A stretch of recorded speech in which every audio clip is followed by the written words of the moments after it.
I'm wondering whether I should even start yet, because so many people are drifting in my general direction.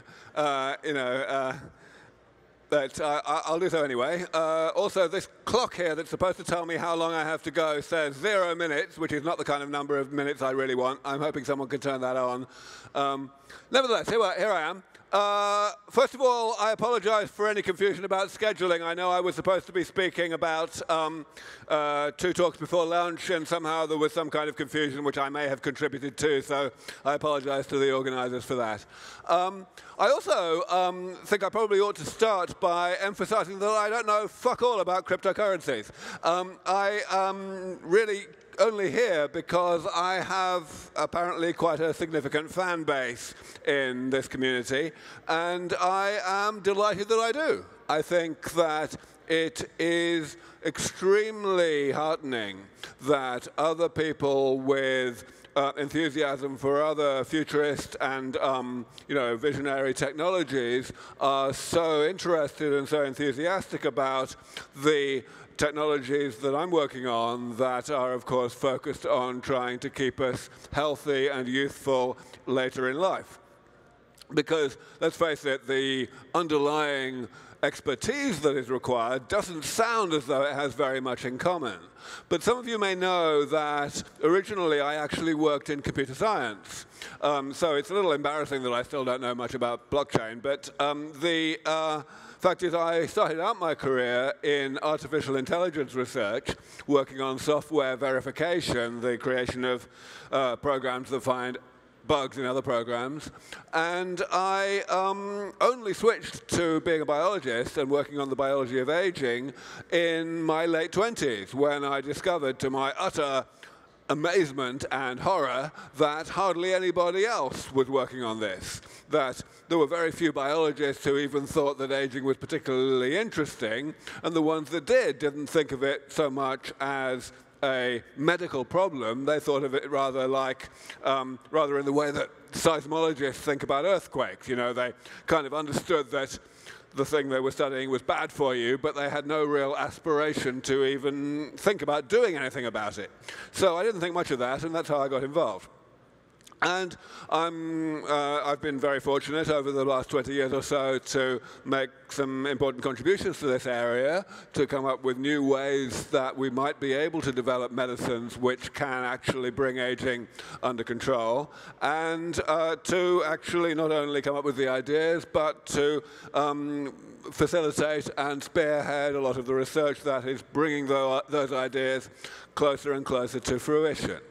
So what I'm going to do right now, I think, is I'm going to give a reasonably rapid overview of what we try to do at SENS Research Foundation, which is the charity based down in Mountain View that has been created to take this forward.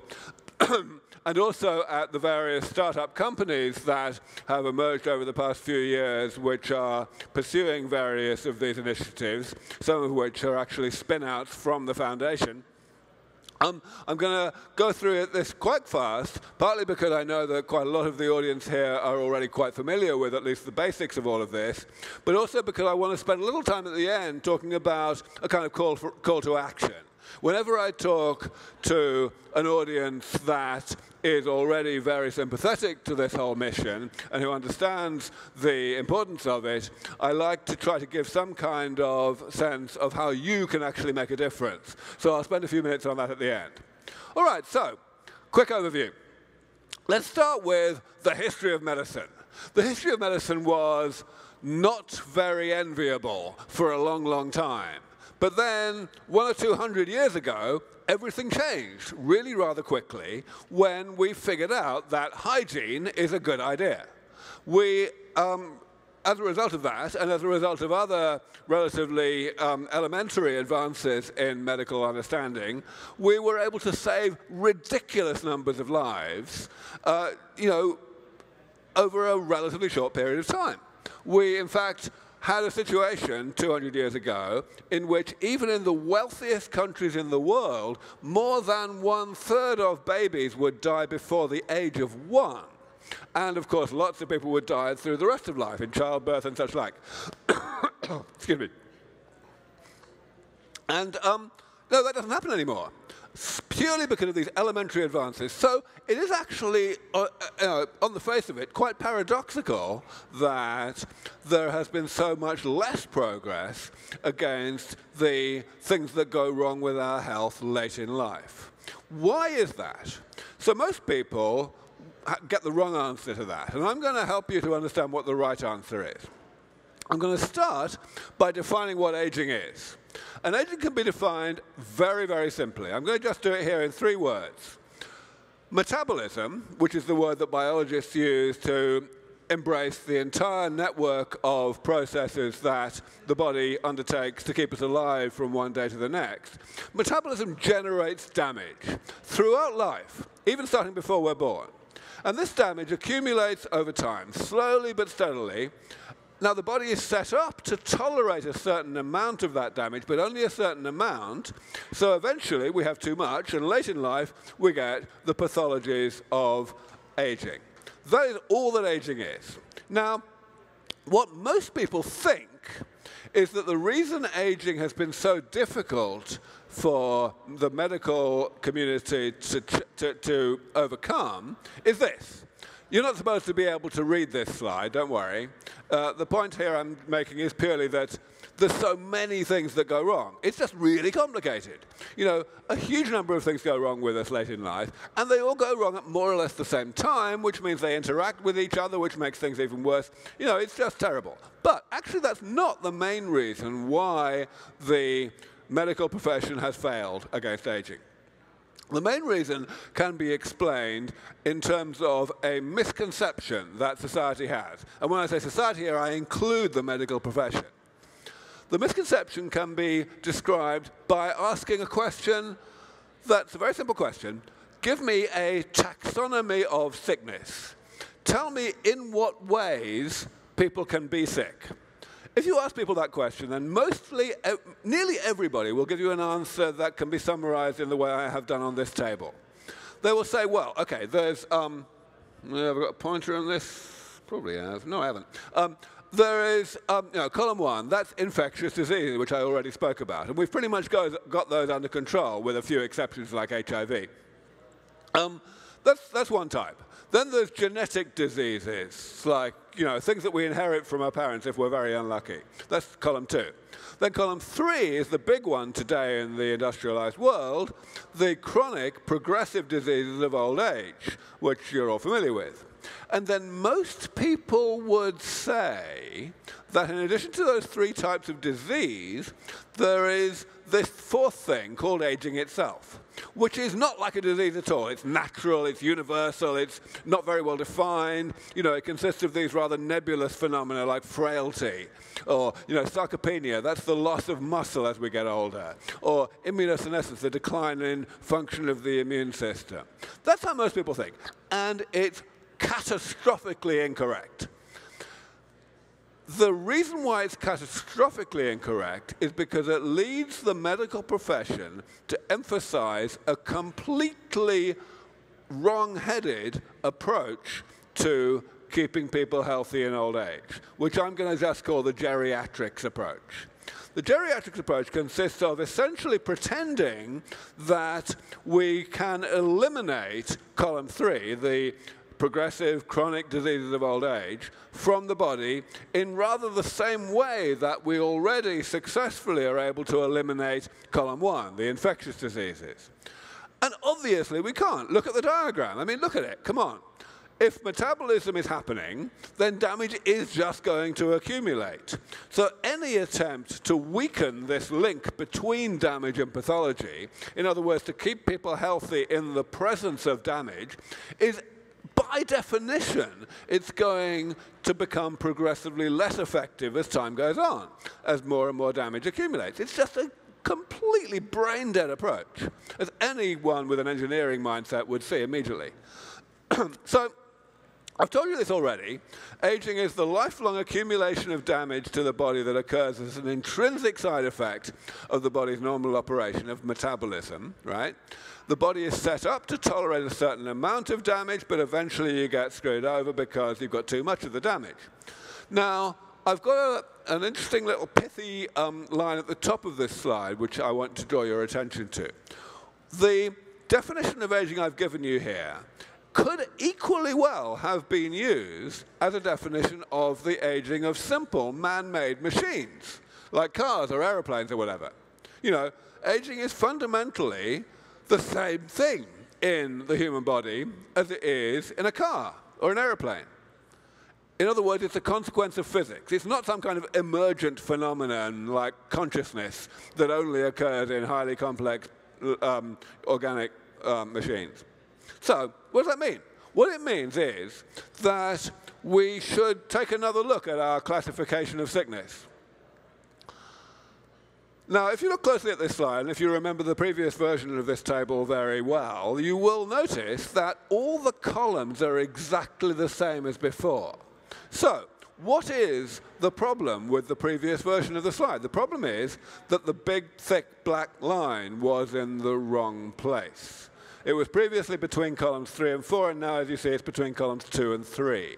And that is critical, because what it does is it tells you two really important things. Number one, it tells you that the things in column 3 are absolutely nothing like the things in column 1. So it tells you why the geriatrics approach is a waste of time. It's never going to work. The other thing it tells you is that the things in column 3 are actually very, very, very, very, very similar to the things in column 4. In fact, there is biologically zero difference. The only distinction between columns 3 and 4 is semantic, that the things in column 3 are the aspects of aging that we have chosen to give disease-like names to, and the ones in column 4 are the ones that we haven't. That is all. Why is that so important? Well, it tells us that we need a different approach. Now, I am not the first person to point this out. For more than 100 years, a few people have realized this, more or less, and that's why the field of biogerontology exists, the field of study of the biology of aging. Because people said, well, geriatric medicine is not going to work, so let's do something else. And the other thing that they thought of was to exploit what we see in the living world in terms of the huge variability that exists in the rate of aging from one species to another. Even within a species, we see quite a bit of variability in the rate of aging from one individual to another. So maybe if we figured out what was going on there, what was the basis of that variability, then we might be able to exploit it to develop therapies. And what that would really amount to is what I'm here calling the gerontology approach, essentially weakening the link between metabolism and pathology. Another way of saying that is we're talking about cleaning up our metabolism so that it generates damage more slowly than it normally does. Do that, and of course you've got a benefit. You're going to slow down the damage creation rate, therefore you're going to postpone the age at which the damage reaches a level of abundance that is bad for you. Nice. Unfortunately, it doesn't work. Here's why. Metabolism is really rather complicated. Hands up anyone here who writes software. All right, quite a few of you. I was expecting more, actually, in this audience, but there you go. All right, so any of you can look at this and you immediately see that this is the ultimate nightmare of uncommented spaghetti code, right? No way in hell are we ever going to be able to tweak this network in such a way as to stop it from, doing the thing we don't want it to do, the creation of damage, without at the same time stopping it from doing stuff that we need it to do to keep us alive. So, not going to happen. Luckily, there's a third approach, which is the approach that SENS Research Foundation pursues. I'm going to call it the maintenance approach. You can call it the damage repair approach. It simply says, in order to break the link between metabolism and pathology, which is our ultimate goal here, we do not need to break the link between metabolism and damage or the link between damage and pathology, which are the two approaches that I've covered so far that aren't going to work. Instead of doing either of those things, we can separate those processes from each other by periodically going in and repairing the damage so that even though it's being generated at the natural rate, we still never get enough of it to cause us to get sick. Now, that sidesteps all of our ignorance about the complexity of metabolism. It sidesteps all of the complexity of the pathologies of old age that I showed you earlier. All that we have to worry about is the complexity of damage itself. And we get lucky there because it turns out that damage is not very complicated. I just put this car in order to emphasize what I said earlier about this being about aging being a phenomenon of physics, not biology. This is exactly what we already do to take cars that were built to last maybe 10 or 15 years and were built like that 100 years ago and have them still working just as well as 100 years ago. Here's one of them. So, how complex is this damage? Well, long story short, not very complex. Left-hand side here of this table is a classification of damage. There are lots and lots of different types of damage that the body does to itself throughout life, but they can all be classified into just 7 major categories, which I'm listing on the left here. And the best of it is that the maintenance approach I'm talking about, this damage repair approach, can actually be implemented, can be realized for all 7 cases. In some cases, it's far enough along that we don't even work on it at the foundation because other people are doing all the useful stuff already. The best example of that is the top row here, loss of cells, which is simply cells dying and not being replaced by the division of other cells.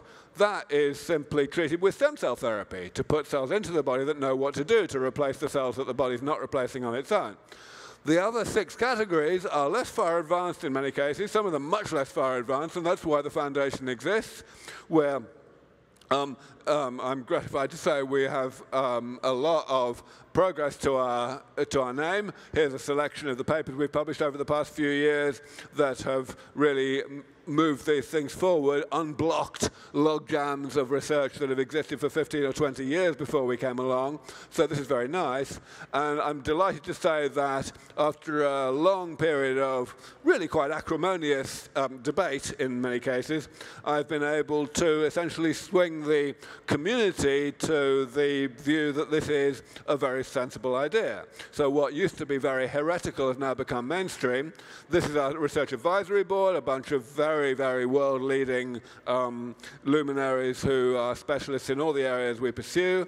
And what's perhaps even more gratifying than that is that the whole concept of damage repair has now become so mainstream that other people are inventing it again and pretending it's original. This paper came out 5 years ago, and it has been cited by, in other words, referenced by other academic papers more than once per day in the intervening period. It's going to be by far the most highly cited paper in the whole of the biology of aging this decade. And as you can see, it's identically the same idea. They've chosen to split aging into 9 categories rather than 7, but you know, there's really no difference.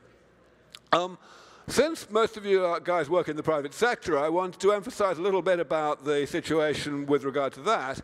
As I mentioned, SENS Research Foundation is a 501c3. It's a non-profit public charity in Mountain View, but our business model is to be the engine room of the industry. And when I say industry, I mean the private sector.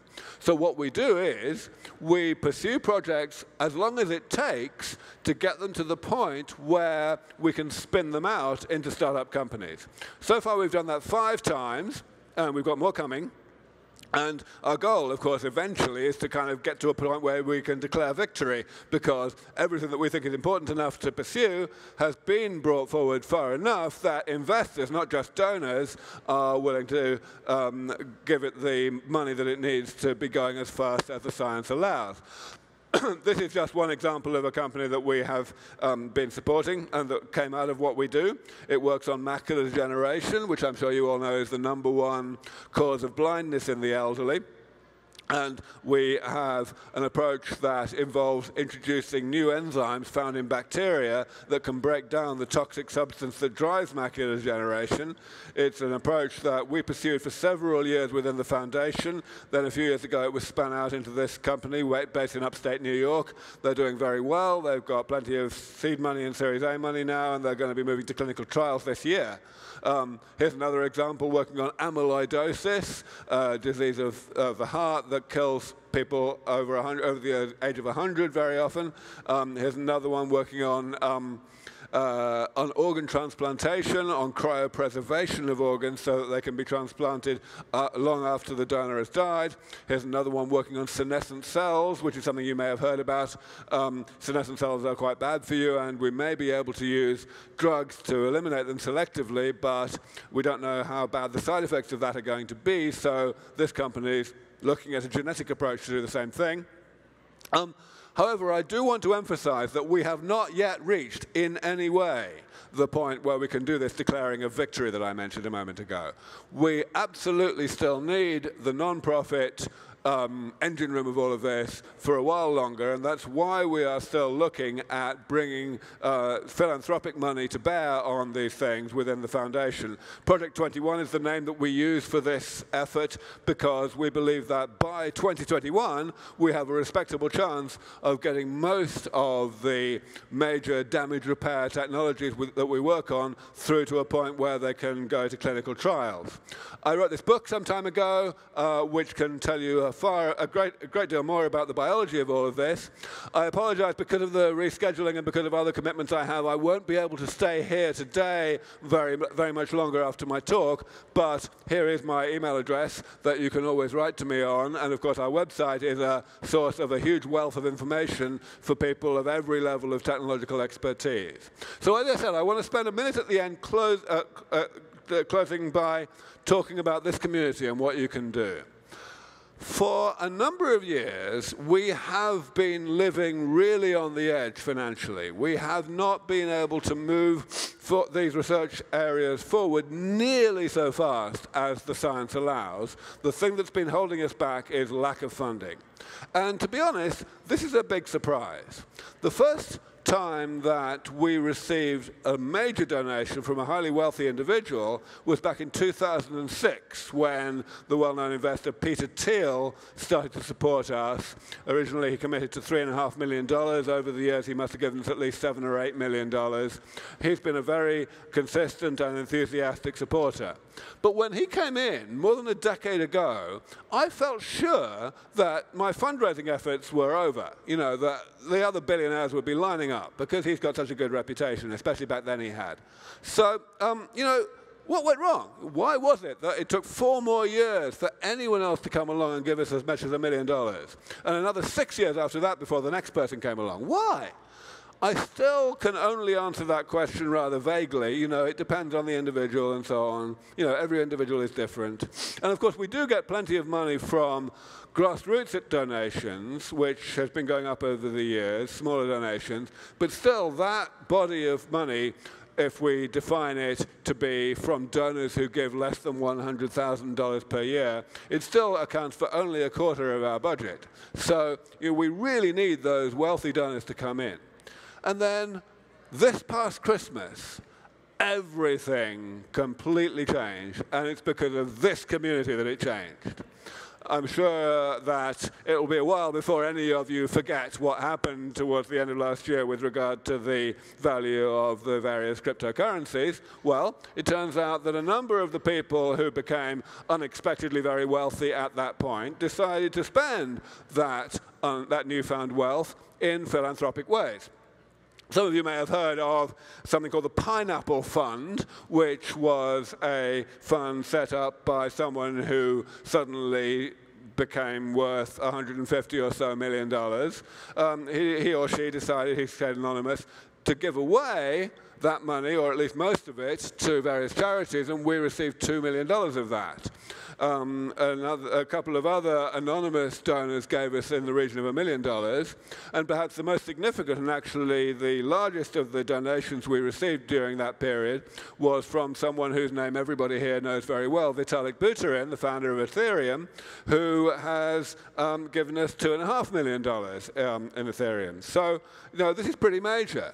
And the thing I want to draw your attention to is that these people are young. Of course, most of this community is very young. Vitalik is 24.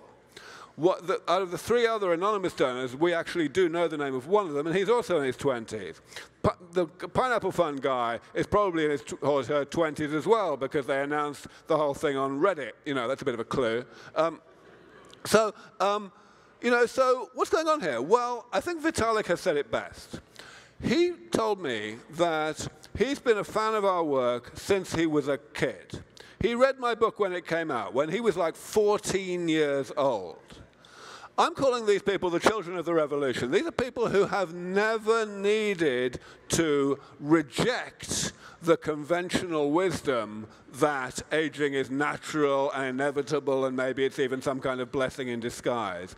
These people have grown up knowing the obvious truth that aging is A, a very bad thing indeed, and B, potentially amenable to medical intervention, and therefore should be brought under medical control as soon as possible. These are people who have never thought that aging was a good thing or an impossible thing to fix or anything like that. And I believe that people like that are going to be the drivers of this mission going forward now. It's an embarrassment, a huge embarrassment to the kind of wealthy individuals of my age, like Peter Thiel or Jeff Bezos or the Google twins or whatever, who are ostensibly really supportive of all of this, but who have put very small, if any, proportions of their net worth into supporting it. Peter, of course, as I've mentioned, is a shining example of someone who has put some money in, but let's face it, he could have put more, we all know that. You know, the other people that you may think of when you think about the world's obvious techno-visionaries, you know, wealthy technophiles, they put nothing into this mission. What the fuck? Right, so, you know, I believe that the younger generation of wealthy technophiles is going to be showing the way, going to be taking the lead and making this happen. And I want all of you to listen to that. I know that most of you are not so wealthy as Vitalik, but you're in that community. Everyone in this community needs to understand that this community is now the shit. You guys are the people who can lead public opinion in a much more general, wide, mainstream way. And I want you to go away and remember that when you think about this talk. Thank you very much.